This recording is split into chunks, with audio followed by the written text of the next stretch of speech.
Greetings. Real Madrid doesn't want the top spot. Real Madrid loses to Osasuna and gives Barcelona a big chance tomorrow to reclaim the lead after losing to Girona. Today's loss for Real was very surprising because after the Benfica match, with the complete tactical performance and full commitment from the players, we thought that's it, the machine started working with Arbeloa and would at least keep going against teams that are much weaker than them. But what happened was exactly the opposite. Real Madrid actually created the reasons for today's loss themselves. There are three reasons. One of them is a fatal one, and we'll explain them one by one. And we'll start with the first reason, which I learned specifically in La Liga. You can't win it if you're thinking about the Champions League. When you start thinking about both competitions, you inevitably start dropping points in the league. Because all the teams in La Liga, in terms of tactical organization, are strong. Even the team at the very bottom. They all know how to press. They all know how to defend properly in their own area. And they all know how to counter-attack. So if you go into a match without being ready to give 100% physically, and you start rotating players and changing their positions, know that you're starting to draw or lose. And that's exactly what happened with Real Madrid. I mean, we all know that Carvajal, with all due respect to his great career, is not 100% physically. He can't play matches that require a lot of running and effort. Yet you played him for most of the match today, and as a result, you completely lost a player on the field, both defensively and offensively. Also, when you look at the team, you find that they went in afraid of getting tired, afraid of getting exhausted.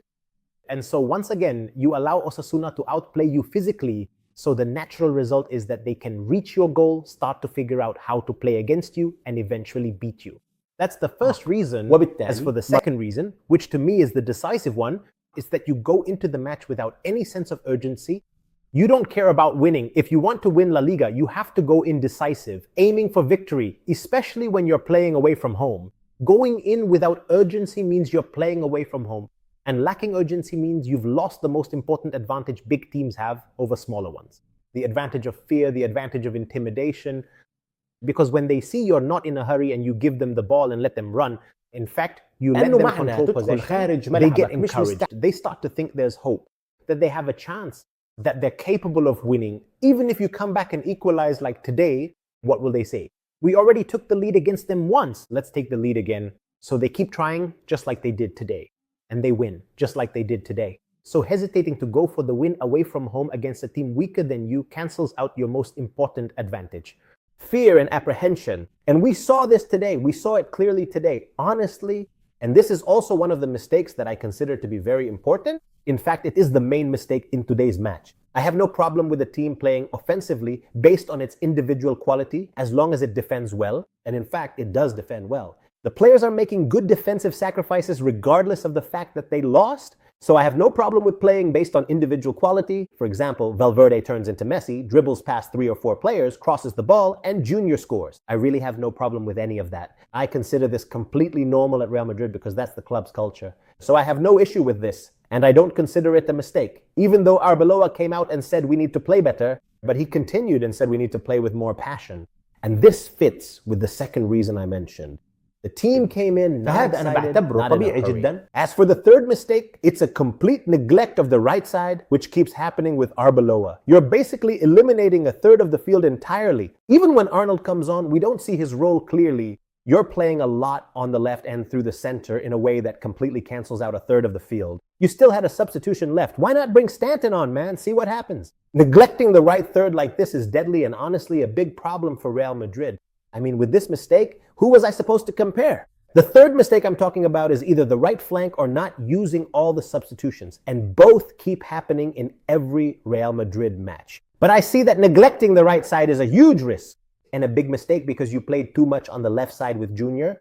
And honestly, it turned out their right side defends well. I mean, Junior is defending well over there. We should try the other side more and put more numbers there.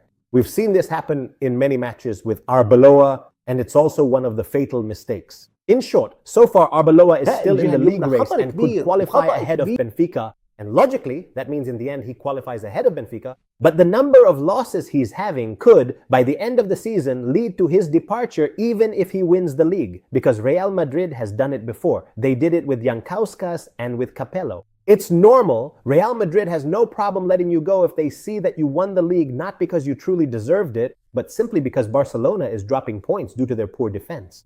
He might say, there's no need to take another risk. I'll just bring in another coach. 100%. So there are 3 mistakes that I see led to Real Madrid's loss today. Starting the game slowly and without enthusiasm, which encouraged Osasuna against you.